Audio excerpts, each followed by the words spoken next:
What is happening, YouTube? It's Matt Fairclough. This is my partner Andresa. Say hi. Hello. Cool. All right. So we are touring a new construction project we just finished up here in Philadelphia. We're on final punch list, so you can see there's the generator sitting there. Nice. You gotta go like this. That's what's great about a selfie stick. You can just swing it around a little bit.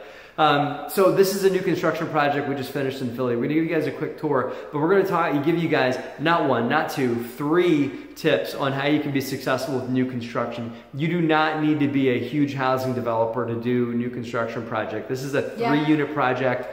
This is something for those of you guys that have some experience doing fix and flips. I don't recommend new, like never done a construction. It's a different animal.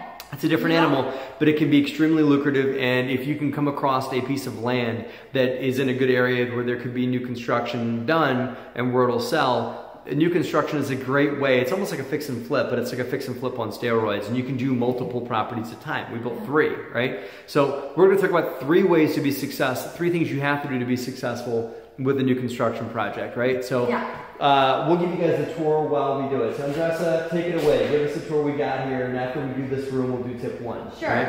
So this property, it's not located in a long lot. So what the architectural firm did to maximize the space is just to do a high ceiling, so we have 9 foot here, and then custom windows. So we have gigantic windows here, you can see. So this changed the environment and it makes it look brighter and taller. So that's one tip that works for this. So it made the space look bigger and deeper because it's only, do you recall how many feet this is? We have about 40 total. Yeah, it's about 40 feet, which isn't a ton for the length of a property. A lot of times we've done stuff that with a lot was 100 feet deep. So you could make the house, what, like 60, around maybe 50, that, 60? 70% of the lot. Yeah, so if you notice, there's actually not a living room here, or like a specific living room. This, from there to there, is the living and dining area. Then there's the kitchen. So it's not that deep of a property. It's plenty wide, but to make it feel like a bigger room, big window, high ceilings. So you got to have that perception of largeness coming in that. So this is the first floor. We got a finished basement downstairs, and then 2 floors up. We'll take you guys upstairs to see the rest. And that's a good point. Since we don't have a lot of space in the backyard, what we did is to maximize the basement by adding a powder room there, and it's ready to go for somebody that you can sleep there. We are not marketing as a bedroom, but it can be because there's egress and there's plenty of space there, and also the roof deck. Yeah, you got a rooftop deck because there's not much. It's like a 4x4 area in the back. For outside, so there's a rooftop deck. That's your outside space. If I lived here, that's where I'd be barbecuing. That's where I'm going to put my patio furniture up there. Exactly. So we did hose bib and electrical there, so it's all good to go for you. It's good to go. All right, tip number 1 for new construction deals. For like, what is it? For tip number 1. You gotta have the right partners. You do. Right? Here's the point. You gotta come up with a group, and Liz is just the best on coming up with groups. Coming up with a group of people that my wife Liz is kind of like the human resources department for all of us. Yeah. She's the best. So in our situation, we have different people with different skills, and we brought everybody to the table, and we put it in writing what every person is going to be responsible for, who is going to report to whom, when, how often. So it's very clear, the communication from the beginning to end. So having a killer team of who's doing what in new construction, but there's beyond just our core team on the inside. The other folks that are on your team for new construction are your general contractor. Our GC for this place was phenomenal. Absolutely. Yeah, he did a great job. Also the architect, even though we bought the property that was already ready to build, which we'll talk about in a second, the architect was a team member, and their design was what allowed for this big openness and big open floor plan to make it work, even though it was a small, narrow property. He knew it was going to be narrow or not that deep. So they designed a plan that would be marketable that way. So the architect's a team member, GC, and then the in-house team for the owner is important to have too, right? Absolutely.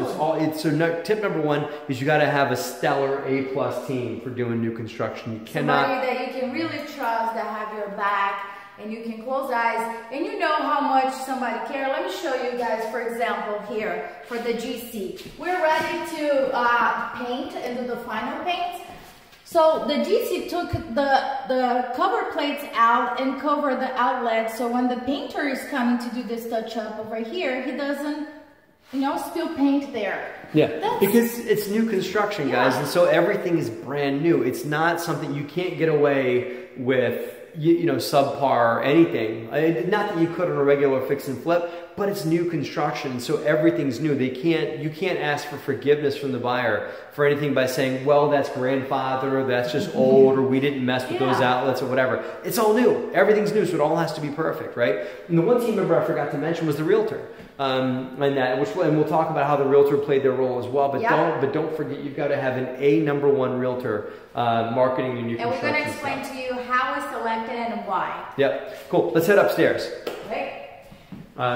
So this, if I haven't said already, this property is in Philadelphia, in an emerging part of the city. I mean, in an established part of the city too, but it's on the edge of that established part. So it's on the edge of Fishtown and Kensington, for those of you guys that know those neighborhoods. So Andresa, take us through the second floor real quick. And for those of you guys want to watch, I toured this property several times already on the YouTube channel. Be sure to check that out. I'll see if I can drop the links to those other YouTube videos in the notes here, so you can see this property when it was just getting built. But this is pretty much the finished video here. Right. So we have washer and dryer here on the second floor. So people interesting don't need design. To yeah. Right, because I can walk right out of my bedroom here and walk into to do my laundry right here, right? Take a shower here. Yeah. Take a shower here. You can walk over, not wearing anything over there, to put your stuff or get your.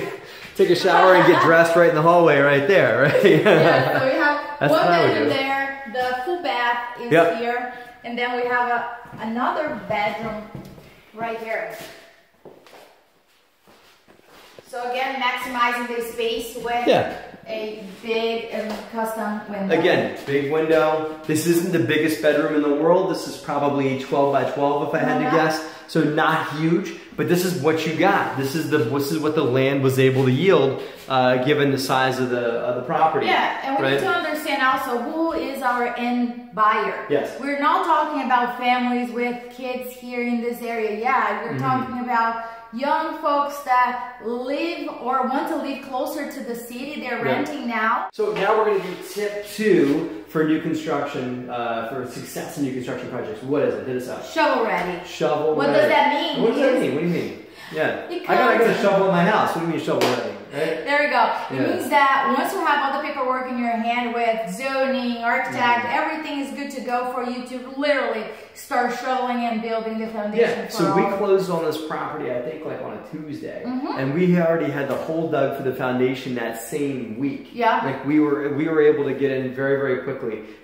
If you're going to do a new construction project and you have to deal with zoning and you have to deal with permitting and stuff like that, it can add probably maybe even 6 months onto your project. And you can also, I've also heard horror stories of people that bought land or put land under agreement and weren't able to build immediately. And maybe even end up getting shot down or end up getting denied or whatever, and then end up holding this piece of land they can't do anything with. I mean, really bad stuff. So make sure that when you do especially your first couple of new construction projects, make sure that you are, it's called shovel ready. Everybody in the business knows what that means, meaning like your architects and those guys know that you want to do a shovel ready project, right? So let them know, I'm only going to do shovel ready. If you have to, when you put it under agreement, maybe then do your zoning and your permitting and stuff like that before closing. So that really what you want is, as soon as you close, you want to have your construction permits in hand and you're allowed to build through zoning exactly what you want, so you can start work right away. That's the way for real success in new construction. In this case here, we have 3 properties. So we were able to also leverage our supplies, negotiate the contract for the construction, about 30 grand down.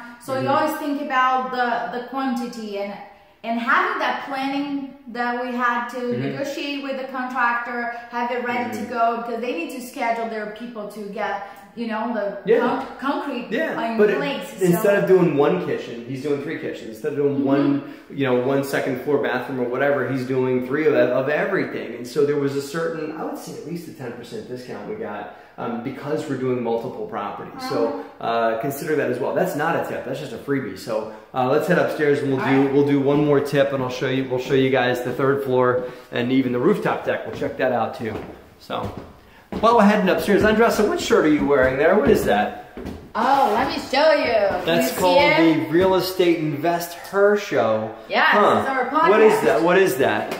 Well, I have a partner called Liz. You do? I have a partner called Liz too. You're the same person. There you go. We share a partner. Yeah. Right. So Liz and I have a podcast where we interview successful women around the country and outside the country as well. And our goal is to just understand how they live a financially free and balanced life. Yeah. So, right. And it's a phenomenal show. You guys should check it out. I listen to it sometimes, even though it's mostly for women. There's some really good tips. So if you're a man watching this, you're allowed to watch the show. Yeah. Guys, odds are they're probably not going to ever interview you as a man, but they will let you. Boys are allowed to listen to the show, just so you know. Great tips. Cool. All right, where are we at now? What's this? So we are on the 3rd floor. So this is the master. Yep. And we have a walk-in. Big spacious bedroom here. Walk-in closet.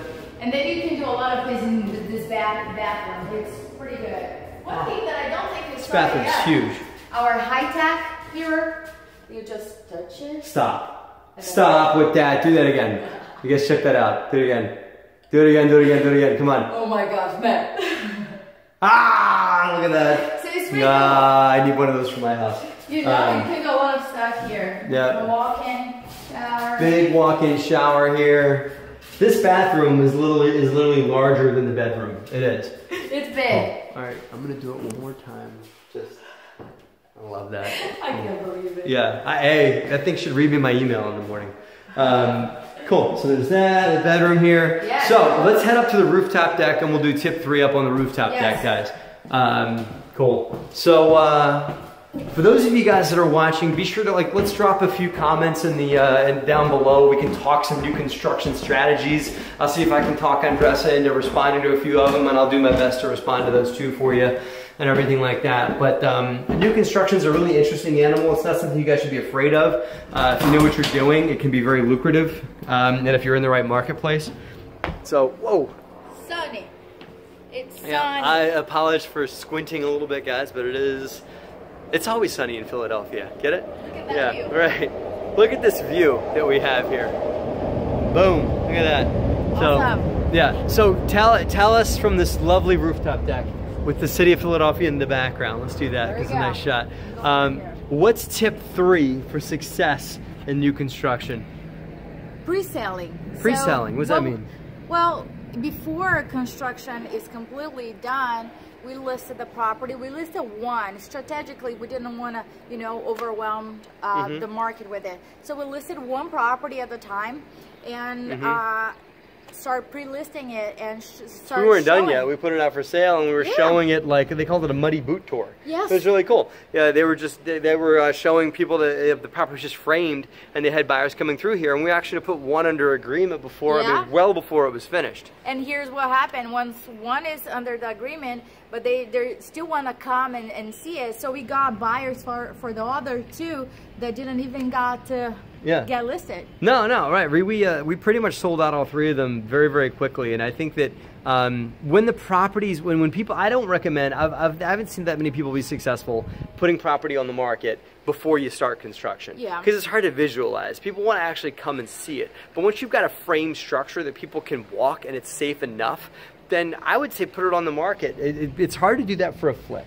But for new construction, it's interesting. You can do that because people can see, they can see the bones of the property and everything like that. And you can also test the price point. Yes. By the number of showings, the feedback that you are getting, so you know how to price the other 2. Yeah, you can also customize too. And we've had minor customizations, and you can make actually some additional fees and whatnot as well to say okay, well, you want to mount your TV on that wall, that's going to be this, or you want to do this, you want special tile. You can make small fees and customization upgrades for people and allow them to really make it their home and have exactly what they want. Very hard to do with a fix and flip, but for new construction, it's simple to do if you bring them in early enough. So cool. Andresa, the Real Estate Investor Show. There it is. Check it out. Thank you guys for watching and have a great and profitable week.